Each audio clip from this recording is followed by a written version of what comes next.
Right. It's like we're still connecting. We'll give it another minute here to let everyone kind of get connected. Phil, thanks for being on, man. Thanks for giving us your time.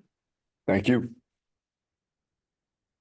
All right, so I'm just gonna give it another minute. Then I think first, while we're waiting for everyone to join, I think good to give a little intro to the great Phil Daru, who's joining us here today. And again, apologies if my internet cuts out, guys. If not, we have a backup plan for Justin to jump in and step up and read this out for me. But so those who don't know, and I don't know many of you who wouldn't know, but Phil Daru is a world-renowned strength and conditioning coach and founder of Daru Strong, dedicated to enhancing performance, life, longevity, and personal growth.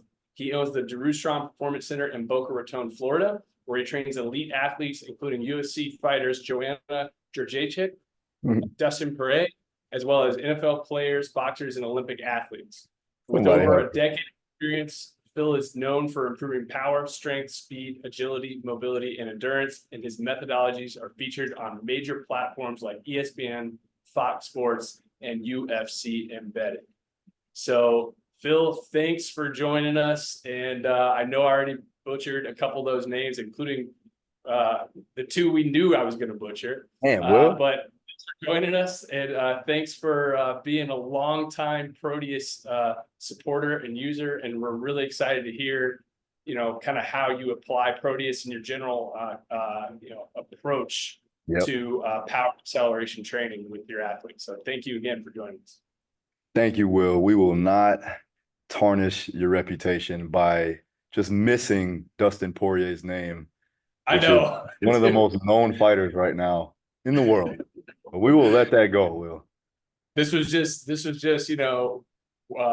fumbling nerves coming out here because we talked about missing Joanna's name, and I knew I'd miss her name. Yeah, that's a given. That's a given. I'll give you that one.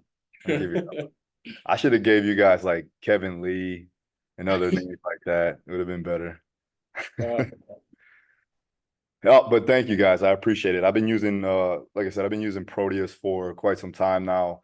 Before it actually hit the mainstream, you guys have been gracious enough to let me utilize the machine, the software, using it with all the athletes that we have. I work with a large amount of combat sport athletes. I've been doing that for well over 15 years. I was a fighter myself, and I always look to enhance their abilities and try to find some type of implement, modality, and method of training that correlates over to the fight game. Because yes, you can get somebody stronger with basic foundational patterns, in which we still utilize to this day, but it is always good to have something that we can work in to not only enhance sagittal plane motion, lateral, linear, all of that, but also in the transverse plane and rotational power.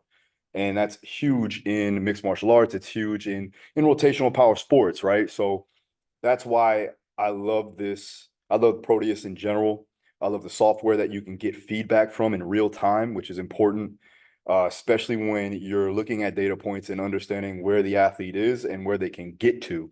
And you need to make sure that you have some type of measurement so that you can manage and appropriately program them down the line. So not only will you get baseline numbers, but then you can also add that into how they're progressing and how they're getting better. And then you can compare that to other athletes too as well, which is really good. All right, so what I'm going to go over today is the practical approach to training power and acceleration for the weight class athlete.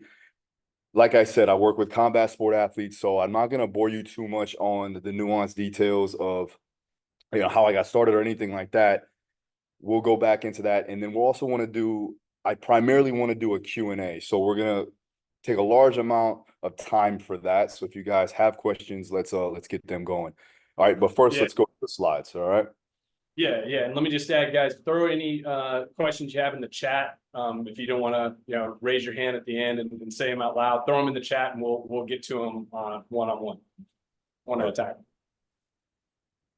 Okay, so let's talk about power, right? And the true definition of power is the rate at which work is done or energy is transferred, right? So how fast can an athlete actually exhibit force and then redirect it for a key athletic performance? So when I'm looking at an athlete, I want to see how well they can produce that force as fast as possible. That's the fight game, and that's in any sport in general. You have to be able to be elusive, and you have to be able to explore those ranges of motion that you have, but in a high force and high velocity standpoint. So when you look at it, force times velocity equals power. In a mathematical definition, power equals, that velocity of force, or that force times that velocity, right? So then when we look at movements that will allow that quick rate of force in several planes of motion, that's going to be our key contributor, my bad, on true sport readiness and overall performance. All right. So when I'm looking to enhance power production, first and foremost, they have to have a baseline of strength, right? They have to be able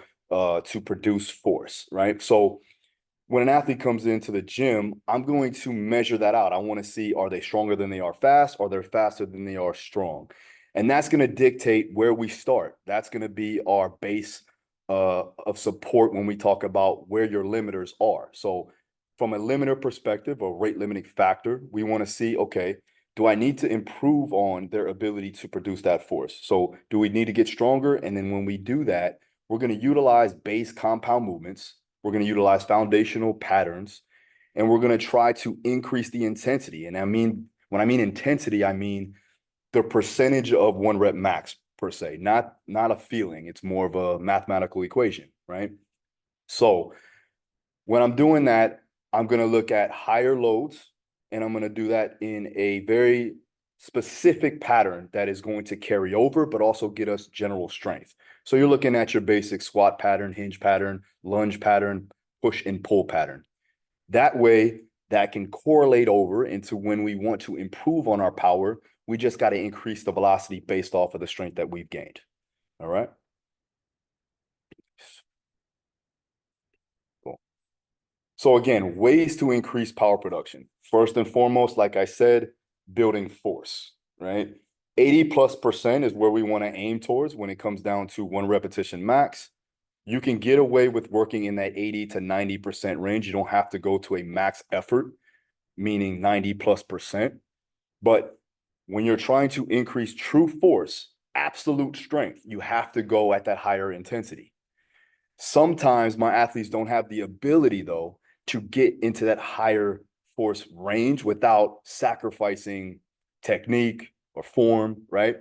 So we want to get them in the best position possible to be able to explore that strength. So sometimes we have to take it down to even a lower dynamic. And when you look at a force velocity curve, right, the zero velocity tends to be the highest force.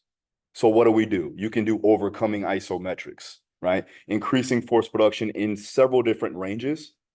Let's say, for instance, if we wanted to do a rack pull or a pin pull, and we could do that from a mid-thigh position, right?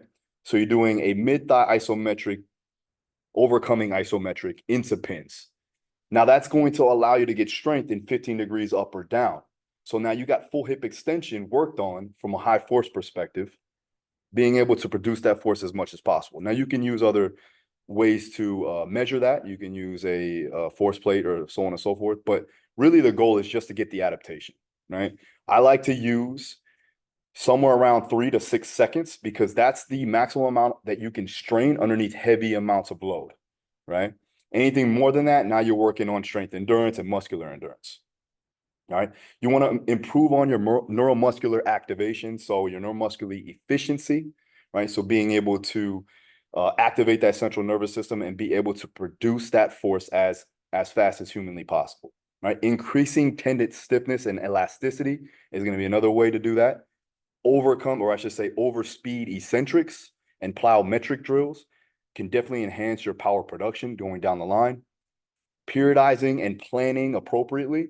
So starting off with, let's say, some low-level plyometrics, that could be pogo jumps and ballistic style movements or med ball throws or something along the lines of that. And then you can slowly start to progress that into your depth jumps, drop jumps, multi-directional pattern jumps that you've probably seen if you ever watched any of my Instagram or YouTube. All right. Exercise selection is also going to be dependent upon the person. What type of joint prerequisites do that individual have, right? What positions can they get in safely, and how well can they produce or exhibit force from that position? So that's why having a based assessment is going to be important too, just to measure out where the ranges that they have that you can do these types of movements in high force or high velocity standpoints, right? So make sure that you have a proper assessment to identify the proper range of motion in each joint capsule. That will give them the prerequisites to have a bigger or wider or more toolbox or tools in the toolbox that you could have, right? Direct training methods, right? So you have your maximal effort method, you have your dynamic effort method, right? We're going to get into that a little bit down the line when I talk about programming, and I can go over any questions on that too as well. But the methods of training that you want to use is going to be that high force, high velocity. It's raining like crazy, guys, if you can hear it.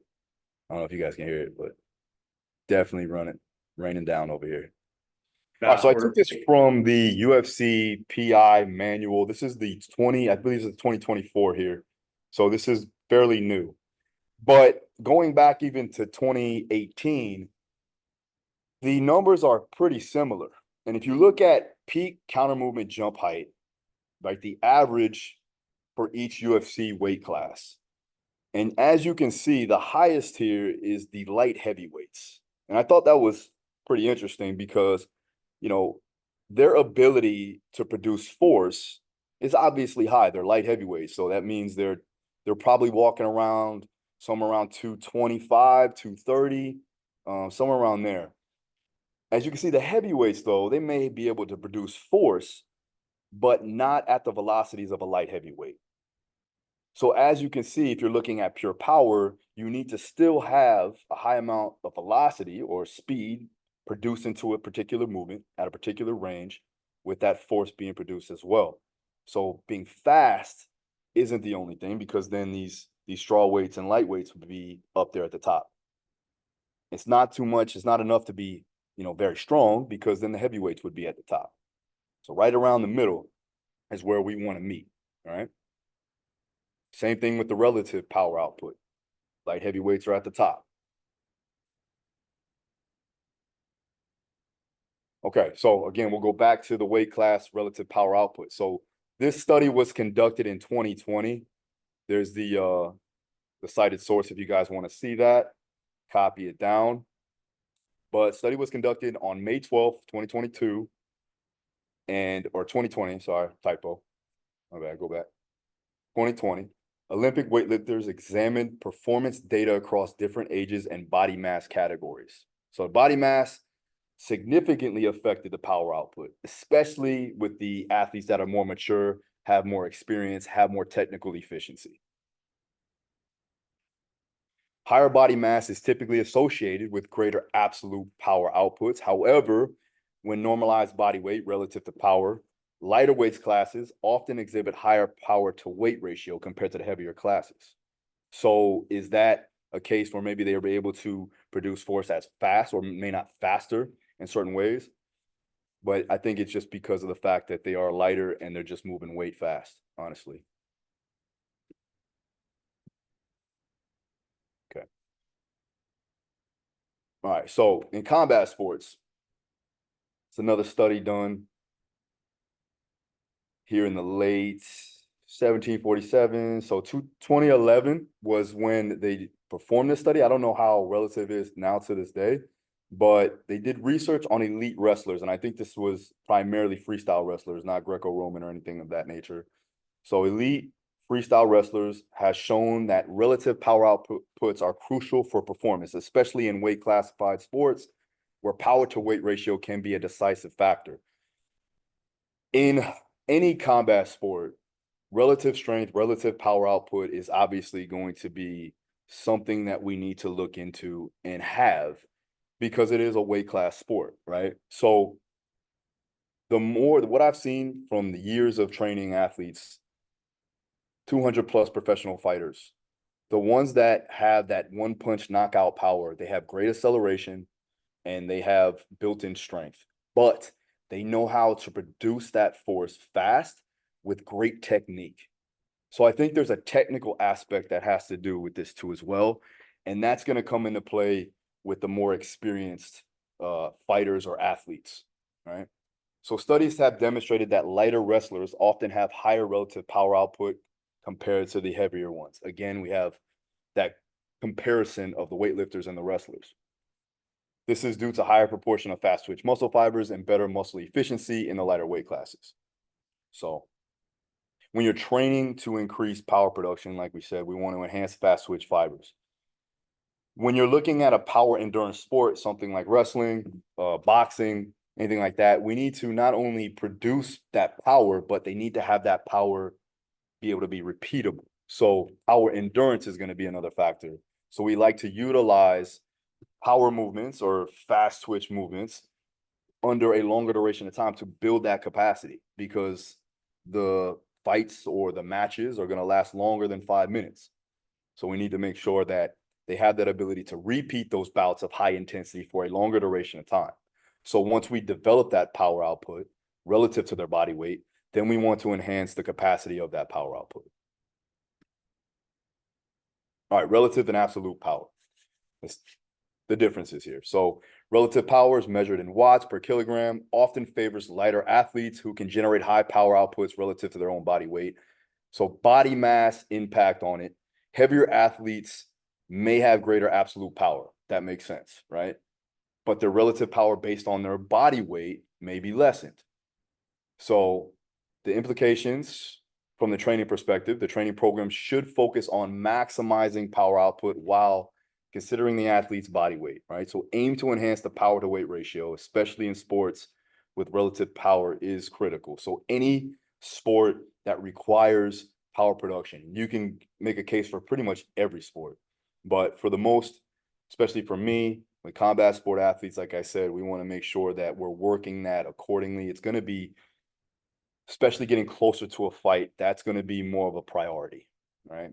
Outside of a fight camp, you're looking at off camp, we're going to be trying to build the base, right? We're going to try to expand on our general fitness and general strength, increase our force, but still touch on low-level plyometric drills, very minimal power production or aerobic power type work.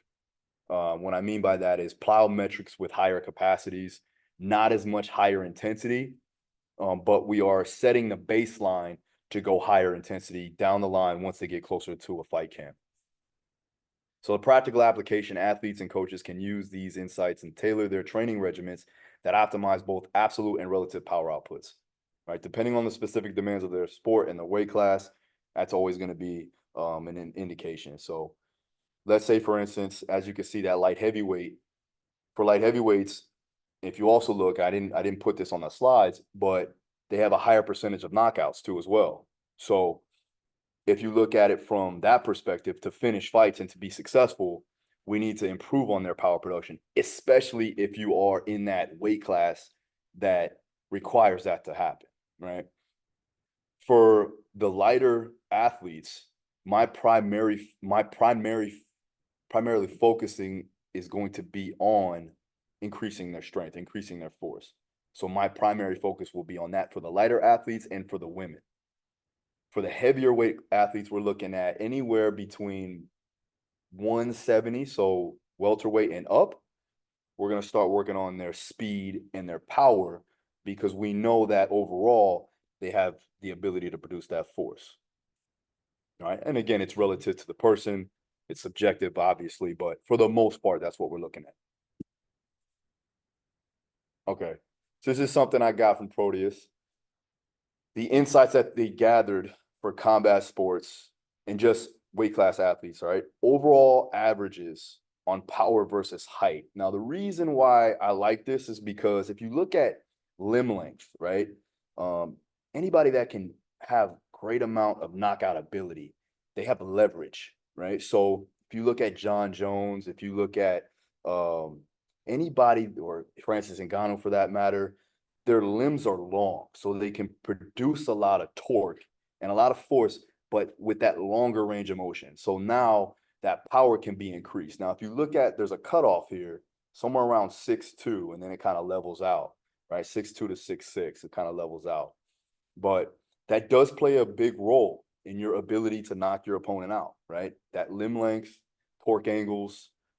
If you look at most of the knockout artists that we have in mixed martial arts and combat sports, they got wide shoulders, right? Dustin Poirier, for instance, he's a wide back person, so he can whip, throw his overhands and his straight lefts, straight rights, and be able to create that torque with that rotation. And that's where you're going to see those knockouts happen, along with the precision of the actual strike. All right, what is acceleration? All right, so that's the rate of change, right? So from a static to a dynamic refers to the rate of change an athlete can make over a given amount of time, right? Change in velocity per unit of time. So this is something like starts in sprinting, right? The start of a jump or a non-counter movement jump into a box jump, throwing movements, things like that. All have an element of acceleration in sport, but in combat sports, this can mean the difference between getting knocked out or getting a knockout, okay? Not only is acceleration good for reactive purposes, but it's also good to showcase your ability as an athlete, right? So I like to utilize acceleration assessments to identify if we need to improve on that or not, but it also gives me an indication of how well they're performing their athletic duties, right? Usually we get the more compact guys that have higher accelerations, right? The longer limb guys takes a little bit more time. But as you can see in the next slides, it's important. Okay. All right. So height as an indicator of performance. Acceleration increases with height, but it's not as stark as eventually plateaus. So when you look at that 6'2" range, again, it kind of plateaus out. All right. So your average acceleration right around 14, and then it averages around 6'2". So then it starts to plateau out. So if you're looking at, go back. So when I'm looking at an athlete, I'm also looking at how well they're able to produce that acceleration, whether they are 6'2" or 5'6", right? But from men to females, 5'6" is it's tall for a female, right? Anything above that, you're looking at WNBA players, right? So the average there, as you can see, I thought it was interesting there. Okay. Height, again, continued on. When height is normalized by power output, we find this. At higher levels of power, we see that the shorter athletes have to produce greater amounts of acceleration to achieve the same power. All right. But the takeaway for that, for the shorter athletes to have elite level power, they need to focus on acceleration in the training. And I see that a lot when it comes down to not only fighters, but sprinters, ball players, things of that nature. The ones that, and for the most part, from what I see based on experience, shorter athletes have better acceleration. So it goes hand in hand.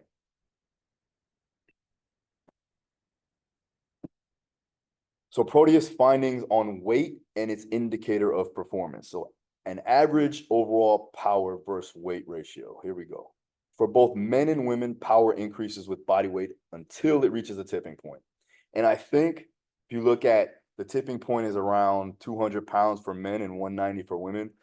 At that point, I don't know if this had anything to do with body fat percentage or just weight in general, but that could be another issue too as well. But the same goes, it goes hand in hand with what we found in the UFC PI, where right around that 200, 220 mark is where they start to plateau. And that's the light heavyweight division. So it's pretty interesting to have that correlation. Weight indicator on acceleration from men and women. Men tend to see an increase in acceleration as body weight increases, whereas women do not see an increase. Now, this could be something that has to do with muscle mass in general, your ability to produce force with that contractile forces with your muscle, or it could just be the amount of weight that they have to move. They're not strong enough to do it. So what I would see here is that right around the same concept, 190, 220, light heavyweight range, we need to start to improve on the strength first and foremost before we can improve on the velocity. And maybe even bring down the body weight so that let's say for instance, the women can produce that force faster. BMI, I was talking was talking with them a little bit ago about BMI as an indicator of performance, but you know, it's again, there is some shortcomings in BMI, obviously, right? If somebody's highly muscled up, like I think I do have like a 30 BMI, you know, but I'm right around 10 or 12% body fat. So with that, as you can see, it increases up, but then it starts to plateau.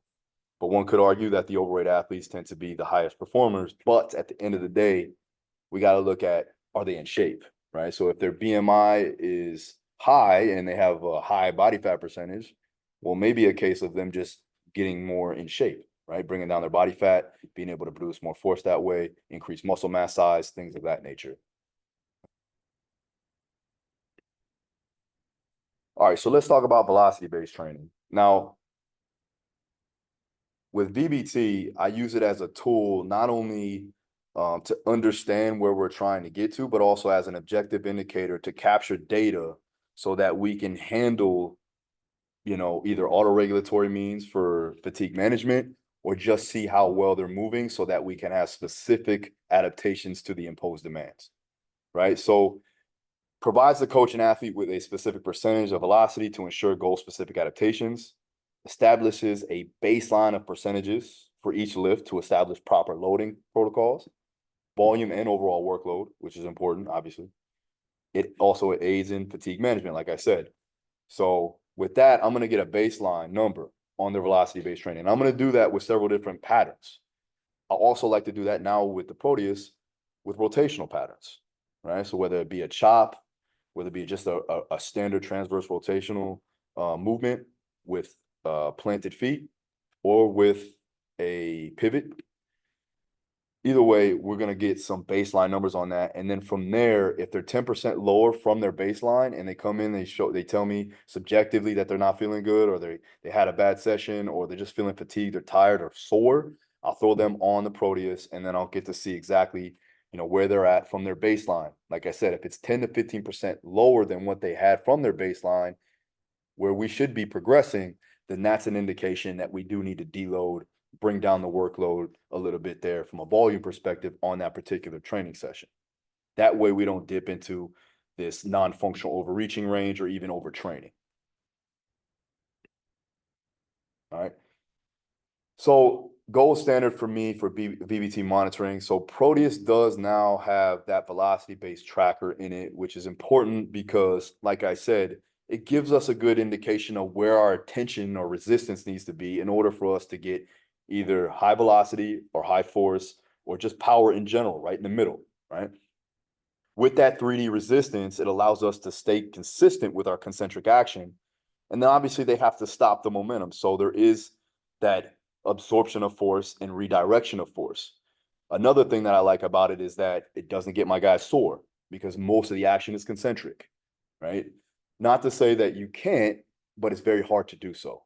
What it allows you to measure is direct bar speed, or let's say motion or movement speed, in either peak or mean velocity and power. Right. So now I can gauge on where they're progressing.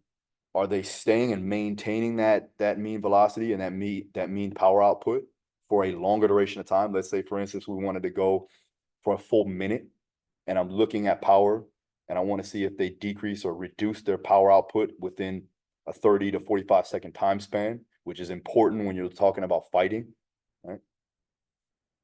3D resistance gives a constant concentric action, like I talked about, keeping resistance constant no matter what direction, right? Up, down, side to side, whatever, right? So beneficial for in season for sure, and in fight camp for me, athletes that want to still improve, right? Neuromuscular activity, CNS activation, high rate of force, right? But again, limits that overall muscle damage, right? Which isn't really what we're looking for, especially inside of a season or throughout a fight camp. All right, so when to use the VBT monitoring? I like to obviously use it for testing and auto-regulating, right? So it gives us that objective feedback that we need. And then we can work on producing or performing and programming the things that we need to get that stimulus that we're looking for. Step one is organizing a velocity profile. You can test that on several different movements. Step two, set the baseline numbers and goals that will establish dynamic correspondence. for me, it's going to be anything that simulates movements inside of the cage or the ring, right? Step 3 is going to be use in association with other forms of objective indicators, such like heart rate variability, or just a standard morning heart rate range too as well. Blood pressure, glucose monitoring, all of that is going to be helpful. Step 4, retest the athlete profile to measure progressions. Now, you can retest them every 6 weeks. You can retest them every week. I would usually retest when I see that somebody's coming in and they give me a subjective feedback that they didn't sleep well last night, they're brain fog, they're sore, they're not digesting food properly. That's going to give me the reasoning to put them back on and see where they're at. And then from there, if let's say, like I said, 10 to 15% lower, then we can reduce the volume and try to minimize the fatigue as much as possible, giving them some type of recovery method afterwards as well. So for competition, especially if you're working with groups, fighters, athletes, we work with some NFL guys too as well. They love to compete. So it is good to get them, in a range where they can produce force fast and showcase their abilities from a velocity standpoint. Again, very safe to do, especially with the Proteus. And then it'll drive some adaptations too as well. So not only are you competing, but you're training, right? The pros to that allows direct stimulus to occur with higher levels of intent. Intent is everything, in my opinion. No matter what you do, you should have high intent. Also allows the athlete to see progress and look to achieve higher bar speeds or movement speeds, wherever they're at. Or it could be jump power too as well. Now, the cons to that, they're competitive. So they're going to compensate to try to get higher velocities. And sometimes you have to back them off and put them in I want to say less range of motion, but less chaos to happen, right? So limit their range to where you can get a good amount of range done and worked on, but not to the degree of where they have to compensate throughout the movement just to try to get a higher number, right? But it does improve their psychological inspiration. Like when they see a number go up, that gives them confidence, especially with my fighters, because they always say 90% mental. But at the end of the day, we need to be confident in our abilities before we step into a cage or a ring. Right? So how we put it together. So with the condensed conjugate model, if you guys don't know what that is, it's basically I took the conjugate method from one of my mentors, Louis Simmons, and I condensed it to a 2 or 3 day a week model.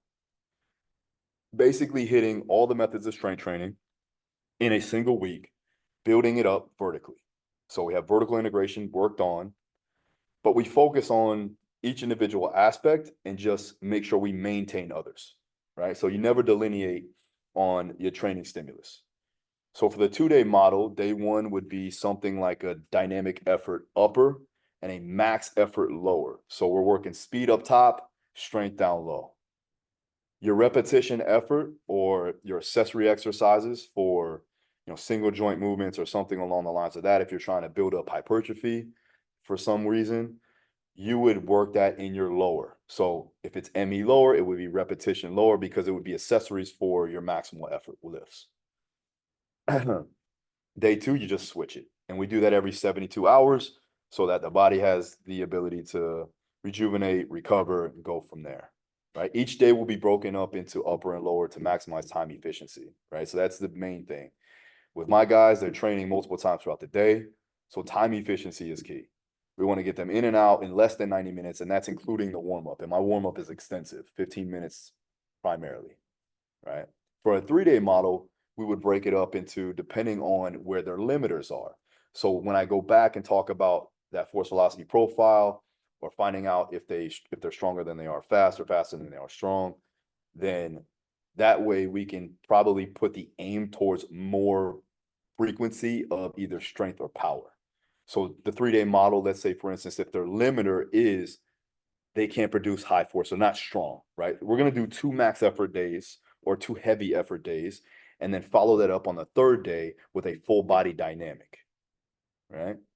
We can switch that if they need more power production and their focus points need to be around improving on higher velocities, higher speeds, and just overall power production. We can do dynamic effort on the 2 days, and then the last day can be all either force production or strength endurance work. Right. So like I said, vertically integrated, improving on things that need to be improved upon based upon focus and rate limiting factors. This also ties into conditioning. And then also making sure that you're time efficient, which is key, right? The good thing about Proteus is it allows me to do so many different things with one piece of machinery, right? I can do a push, a pull, rotate, right? I can lunge, I can jump, I can squat, I can hinge, I can do all of that, you know? And not only that, I get to see real-time data. So now you can track your reps and sets. You can also track your velocities in each set and rep. It's important because, again, you can't manage what you don't measure. So there you go. All right. Questions? Oh man, Phil, thank you so much. I'm going to lead us off because I have a question. But then if anyone else jumps in, please drop it in the comments, or feel free to just hop in after this. I figure I'll get us kicked off. So I did, obviously, the first thing I saw when you showed that graph of the bodyweight athletes, seeing that the light heavyweights and the were the most powerful athletes, and how that really matched with a very similar data point that we have, showed that on BMI, the overweight athletes, produce the most power, which, by the way, I think it's very interesting. Your body weight, if your BMI is 30, you're obese, like Phil Daru obese, like, come on. Obesity. So they've been saying that since I was 16, I believe. Yeah. So again, another reason why BMI isn't great. But when we're looking at that, and you're looking at those body weight athletes, and you're talking about working with those athletes, you're working with athletes a little differently that are the heavier athletes versus the lighter athletes. Are you, and you mentioned having to have these, more knockout power, for instance, for these heavier athletes, and there's more knockouts that occur in those heavier body weights. Are you training then differently from a conditioning standpoint then? And if so, are you using Proteus at all for kind of that power endurance or power conditioning, so their knockout, strength or power is going to be as high at the end or at the beginning? How would you approach that differently with the heavier athletes versus the lighter athletes? It's a good question. I'll fall back to that rate limiting factor, right? What is their weak points? What are something that we have to improve upon? And because combat sports and fighting and MMA and boxing, and it's consistency throughout the year, so there's no real off season, right? We have to train all year long. And so when I have an athlete that comes in and I see a limiting factor, if they do not have a fight lined up, and that's very seldom, because usually they fight, primarily you're going to have a fight every 3 months, and some guys have to take fights on short notice. So from a heavyweight perspective, if they do not lack strength, which most of them don't, then yes, we want to improve on their endurance and their capacity to produce that force throughout a longer duration of time. And outside of camp, my goal for them will be to enhance their joint prerequisites. So improving on mobility, because they're bigger guys, bigger girls. And we're talking about bantam weights in the female division. But we want to enhance their ability to have active range of motion, because then I can give them more exercises or give them more tools so that we can produce force from. And in the weight room, we're not looking at simulation, but we still want to see correlation, right? We still want to see transfer. So yeah, once we start camp though, however, the goal is to work the game plan. And if you look at from statistic standpoints, heavyweights fights don't last that long. If somebody touches you, if Francis Ngannou touches you, you're going to sleep. So, but at that point, they still have to be elusive. So we still have to work on mobility still. We still have to work on their overall conditioning. if we got to look at opponents, if their opponent is more of a grappler and they have to stop takedowns. So now we have to work on core control, their overall movement quality. And that goes back to having that better mobility overall, stability in certain positions too, as well. So it is subjective per individual, even at the heavyweight division, because there's so many factors in combat sports. And I would imagine it's the same thing with any sport, right? When you look at NFL linemen, they still have to maintain a level of strength, but they have to get off the block. They have to get off the line. And really depends on, what type of lineman they are, pulling guards, tackles, whatever, centers, things like that. They have to have agility. They have to have that speed in that short amount of distance. So the acceleration, agility, that's what I would be working on in season for those heavier guys. Well, that's a great transition to a question that we got in the chat. Who this is from Mario Marcus. He wants to know, can you explain briefly one more time the difference between training for speed and training for acceleration? So now you just brought that up, so I thought that'd be a nice kind of follow-up question. Well, in my sport, speed isn't as vital, right? And you got to look at like acceleration for us is being able to go from a static to a dynamic. Speed in general, from a track perspective, is that top end speed, right? How fast it can keep moving without decelerating, right? So for us in my sport, the goal is to increase acceleration and quickness. Sometimes people say, oh, he's fast or he's got a lot of speed, but that's not really what they're talking about. They're really talking about acceleration and quickness with their punches and kicks and their takedowns. So for me, that's what I would be working towards. The ability to go from a static to dynamic as fast as possible, right? Nice. And just what type of work would you be doing for that acceleration? And just to kind of recap.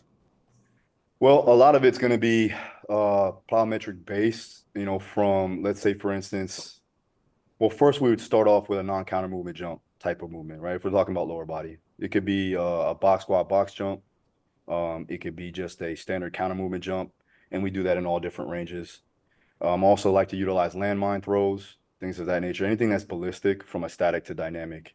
Then from there, you want to work on improving on tendon elasticity, twitchiness. Then we can start to work on those real higher level plyometric drills. Awesome. And by the way, I'm just reading from the questions. If anyone has a question and you want to ask it yourself, feel free to raise your hand. We'll we can call on you and we'll let you ask it to Phil himself. But until I see that, I'm going to ask the next one on the comments there, Phil. This is from Akash. Hi, sir. What is the most important thing for a fighter? Is it their skills, mentality, or physical abilities? Ooh, that's a good one. That is a good one. It's also probably impossible to answer. No, I just gotta think about it.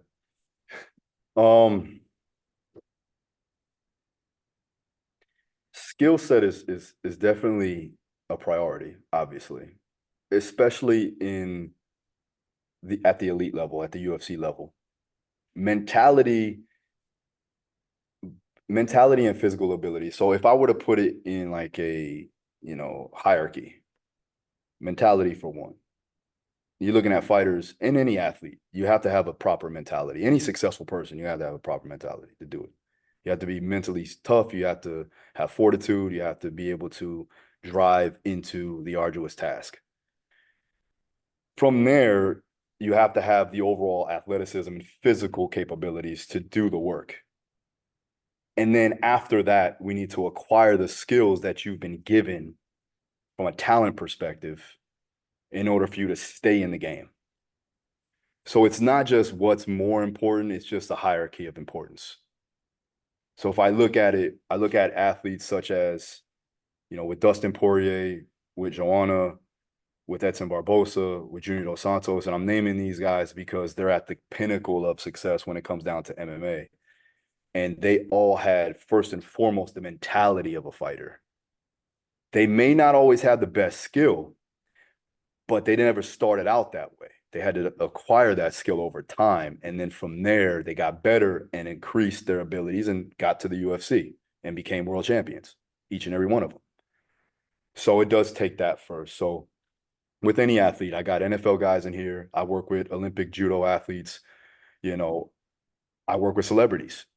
It's here first. So getting into the, if you get into the nuanced details of training and preparedness, physical preparedness, they have to want to achieve things, not just in their actual practice of sport. They want to achieve things everywhere they go. If they're doing mental stuff, right, they're doing cognitive conditioning, they're pissed because they didn't get the right amount of time done with certain, what is it? They didn't touch the lights at the same time, right? I do a lot of stuff with Nick Davenport, and they get pissed about that. It's just touching lights, but they'll get mad because they didn't finish at a certain amount of time that they did before or somebody else did, because they're competitive in nature. So that's a mentality thing, right? To want to succeed is a mentality thing. And then the physical attributes is, one, you have to be able to take a punch, right? You have to be able to take a hit and give a hit. You got to have the ability to see something. And this is where athleticism comes into play. You got to be able to see something, do it, and be able to do it efficiently within a certain amount of practice time. The ones that are able to adapt and see things and reformulate that in their brain and then do it physically, that's the best athletes that we have, right? Being able to do so many different movements and structure it in their brain to know, okay, if I see it, I can do it. Or if I feel it, I can do it. And I can do it in real time against an opponent when time counts. That's high level athletes, right? There's a difference between being an athlete and having athletic abilities. I think that athletes know how to turn it up when the time comes and when it counts. I love it, man. Well, that was an awesome answer. Way better than I would have answered it. Actually, you mentioned something in there, and so I'm just going to skip to another question we had, but we have a couple other ones that came in that are more specific, but I want to ask this one, since you mentioned working with celebrities and people who are not necessarily a fighter. Who do you train on Proteus that isn't an elite fighter? And what do you see as the benefits for those people? Do some of the same concepts translate? I think any movement that any individual does that they don't necessarily do in everyday practice and they lose stuff, I think it's always going to be beneficial for any individual, any general, we call it, the gen pop, right? Mm-hmm. They have to work in these foundational patterns in order to maintain a level of health, right? And a lot of times we get older, you stop sprinting, you stop jumping, you stop climbing, you stop doing a lot of things. So working in these full patterns and these ranges of motion that are obviously safe to do once they have the joint prerequisites to do so, with the Proteus, it allows us to do that without, causing any shearing forces or anything of that nature, as long as you put it in the right perspective for the individual. You're going to get them better. You're going to get them to be a better mover, right? It's going to improve on their overall health. And also depends on the time domains. And if you're going to be working more, threshold work, or I know Alex wanted me to do the blast out session or whatever with the circuit. And Afterburner, if anyone wants to try metabolic conditioning, like it will humble you. I'm all about it. I'm all about it. But I feel like I'm gonna make it worse for y'all, because I'm gonna set the bar higher. You know what I mean? But what I'm getting to is that you can work your endurance, you can work your strength, you can work your mobility, you can work your coordination, all with the Proteus. And this is not just for Proteus, this is just in general, right? You need to still climb, you need to still jump, you need to still move your body in the ways that the body was meant to move. And when people stop doing that, that's when they start to develop injuries and compensation patterns and tightness and stiffness and lose their rigidity, right? And so for that, they slowly start to deteriorate. Everybody knows if you don't use it, you lose it, right? We always hear that. But that's the goal. Like, we need to be able to squat full range. Because let's say you get forced in that position and your body's not adapted to that position, or it's maladapted, or let's say you lose it in general, you go into that position or you get forced in there, that's when tears happen. That's when broken bones happen. That's when, you know, tendon issues and all types of inflammation starts to accumulate. So yeah, I trained Timberland on there. Timberland is 53 years old. He's had years of, obviously, and he's well documented, substance abuse issues and being in front of a, you know, a mixer and a computer and just being here, just sitting here doing his thing. And he was well over 300 pounds at one point. But utilizing the Proteus allows us to get into these ranges and flow and feel where he needs to be. And now he's functioning as a true human, right? Not just a record producer. I love it. Yeah. I mean, and on, you know, all that stuff you said about, you know, you don't lose it, you don't use it, you lose it, and power with aging. That's what we see in our data too. You know, that's like, you know, in the Proteus data, you see that people, if they don't keep training as they age, power drops, right? But if they train it, it comes back. And same with acceleration, same with these other things. But just like you said, you got to do it in a way that's healthy for them, and they can do it in, you know, in a way that they can express. But I really, really like that. I really appreciate that.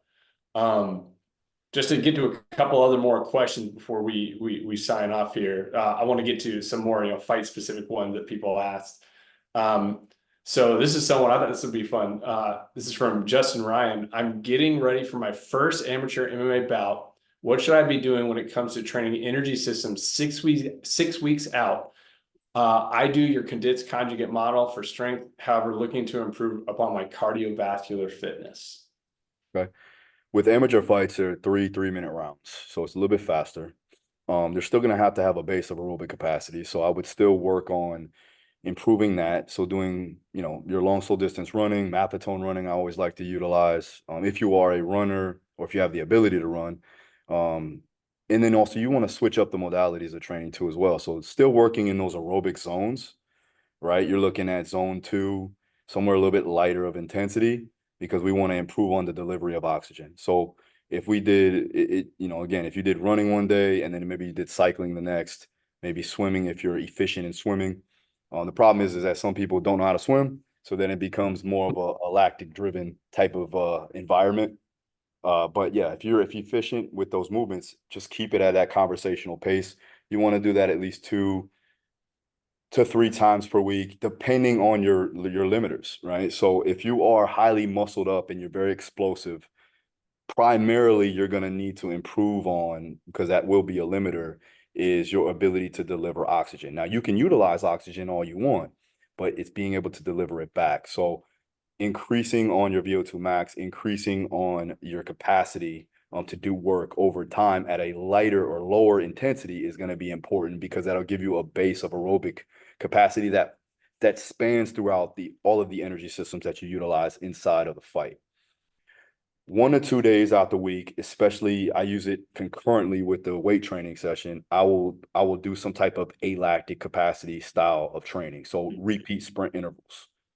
So getting closer to the fight, you're 6 weeks out, you're going to be working on more your power, your speed. If you're condensed conjugate, you're primarily switching over into the 5 weeks out is going to be a deload. Then 4-3-2.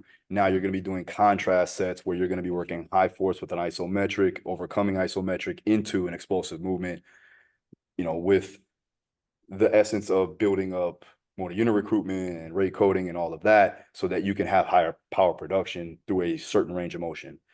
With that, though, you can couple it with, let's say, I like to do prowler sprints or sled sprints, right? We'll do 10, 12 seconds on, you take about 20, 30 seconds off. You can progress that by doing either more sets, start off at 8 sets, work your way up, or you can progress it by bringing down the actual rest time. So now maybe you start off at 45-second rest, you bring that slowly down to 30 seconds, maybe even to 15 seconds, right? So enhancing that ability to repeat power for a longer duration of time is the fight game.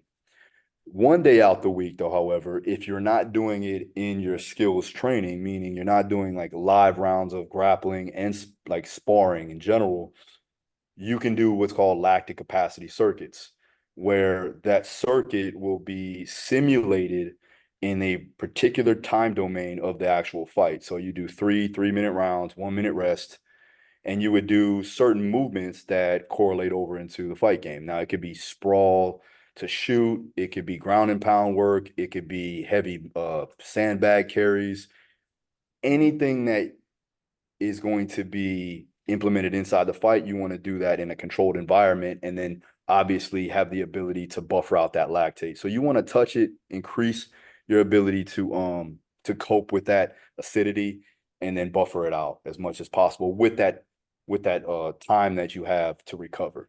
And that's why going back to having a base of aerobic capacity is important, because that will allow that to happen. Yeah. No, man, that's great. Go back to that zone 2 question with swimming. Really hard to do the conversation test too. With and when I was trying to get ready for that triathlon, it was all lactic work. So. Yeah.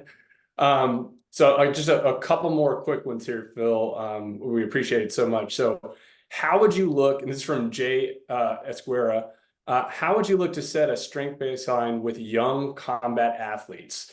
I'm a little apprehensive of testing 1 RMs with a 14-year-old I'm working with. Yeah, I mean, you don't have to test 1 RMs.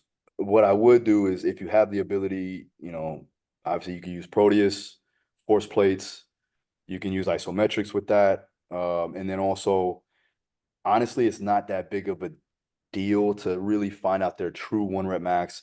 Use a velocity-based trainer, use it with Proteus. Go to about, I would say 0.5 meters per second to 0.3 meters per second, and then shut it down. And then from there, that'll dictate, where their percentages could lie, right? So it's a educated guess on where their 1 rep would be. You could do that. Another thing is just focus on building up that structural integrity, right? Structure before function, right? So increasing on more of a base of overall strength, and focus more on the technique, the form, the range of motion, right? And then from there, low-level plyometrics, making sure that they have the ability to distribute their weight appropriately, especially through all different ranges of motion. And I wouldn't specify too highly. I wouldn't simulate the fight game inside the weight room. Just do basic compound movements, get them efficient in that. And then once they get into, obviously, when they get up in their late 20s, and now you can start to progress that and do more minute issue details. Like with my guys, some of the guys I have are been in the fight game for 15 plus years. So then it becomes like a factor of, we just got to get them 1% better. So now I'm looking at little nuanced details. But right now, at that age, you just want to build a wide base. Love it. Well, here, we'll just get this last one in then. This is from Michaela. What exercise is good for internal rotation in judo to produce acceleration? Okay, judo specific one. Since you threw out judo, you got a judo question. Yeah, I mean, the Proteus does a good job with the chops, the downward chops. You would also want to utilize bands for that too as well. With internal rotation and flexion, it's very hard to do it with your basic barbell lifts, right? You really can't in a lot of ways. But with rotation, internal rotation, especially if we're looking at, it depends on what type of internal rotation you're talking about too, but anything with in the transverse plane, right? Bands, I would say the Proteus for sure, because that 3D motion, and then also med ball variations, and do it from a static to dynamic. You can even have a partner hold, and you have an overcoming ISO, or I should say yielding ISO, into a dynamic movement that will simulate your throws, right? Because there is a very relaxed, static, and then you have to go for your throw, right? Because of the grip fighting and the positioning. And then from there, once they get their position, they have to be explosive. So utilizing partner drills with medicine balls and bands, and then Proteus for the rotational component too as well. Love it, man. Well, hey, Phil, I know we're over an hour now. So wanted to just thank you again for your time. We had a few more questions. We might try to get these to you, separately. I know How many more questions do we have? How many more? We got a couple here. Let's see. Like probably like 2 or 3. Let's do it. Let's do it. Okay, cool. Well, I'm just gonna go from the one down here at the bottom then, if that's all right. I'll start with that. And this is from Garrett. So what's up, Garrett? How are you? This is how closely do you work with coaches for your fighters? Is there a lot of communication regarding integrating their skill work with your athletic performance training?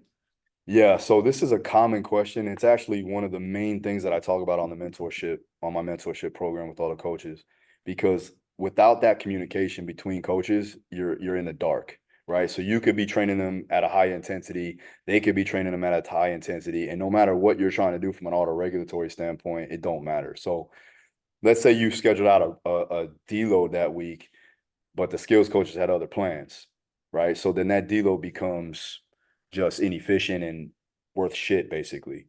So what you have to do is obviously open up lines of communication with all the skills coaches that you have, or that, because at the end of the day, it's the fighter's team. So we have to come together and work together so that the fighter has the ability to understand what he's doing. And then the skills coaches understand the type of work that you're doing, and it's cohesive, right? So another thing is they have to be receptive to what you do, right? So then getting buy-in with those skills coaches is a whole nother thing, right? That's a skill in itself, so it does play a role. Garrett, do you have any background in combat sports? No, I'm a huge fan of the sport. Like I watch it constantly, but we don't. I've never been a fighter myself. We get people coming through our place every now and then. There's not a ton of high level fighters wandering around where I live in Rhode Island, but we get them every once in a while.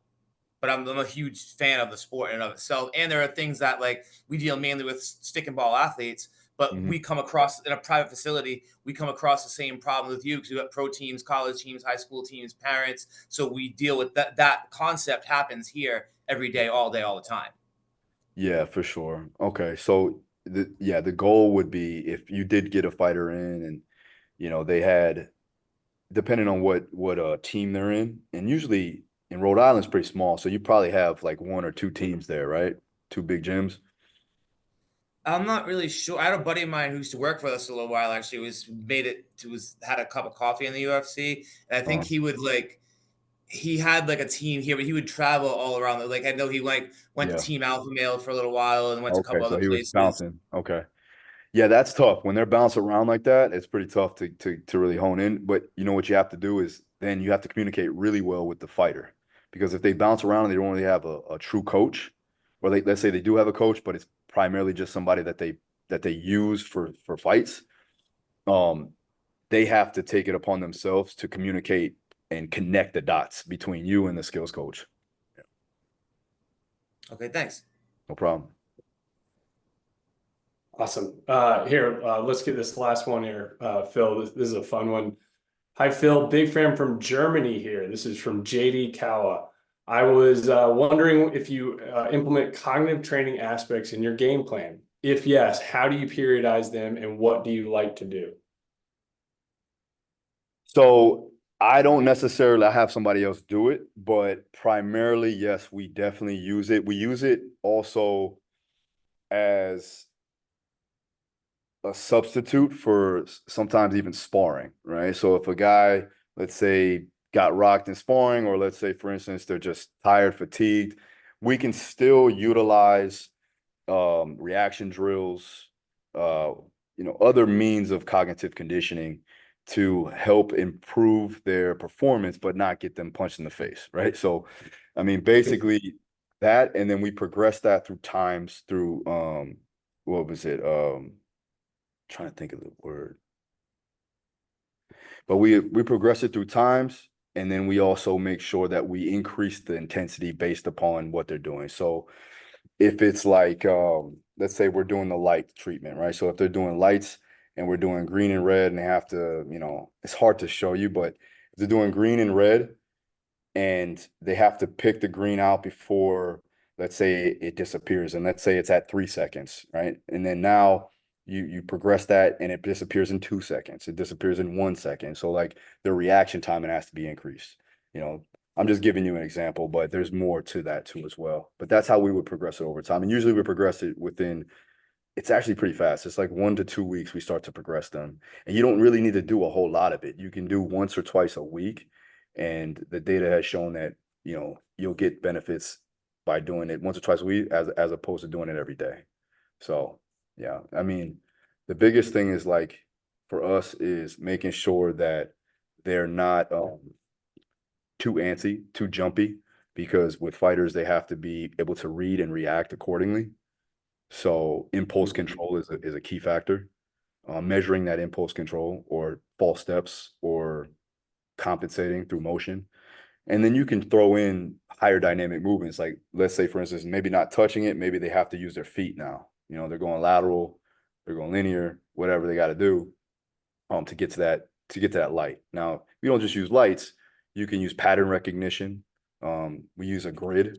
So they have to go from, like, let's say, for instance, you got to use all two, like the intervals of 2, right? So we go through all the 2s and we'll set a time frame, right? And they have to do it they have to get as many numbers as possible and multiples of 2 before a minute's up. Then you progress that down the line. Now it's like, okay, now we're going to do multiples of 6. Now we're going to do multiples of 8. And you got to do that in a minute time frame. Once they get through all the numbers, let's say from 2 to 10, then we can decrease the time that they have to finish and try to get more numbers covered within a decreased time frame. Okay. But if you want to learn more about that, I'm not the guy to learn from. Go to Mr. Mental Muscle, Mind Body 1. Nick Davenport is a good friend of mine. I've been working with him. I've had him work with me for a long time. So go check him out. Awesome. Well, hey, Phil, thanks so much for, taking the time, sharing all this knowledge with us. I know, obviously with all these questions, there's a lot of, interest in a lot of different topics. So thank you for, obviously incorporating Proteus into your training. We love being a part of what you do.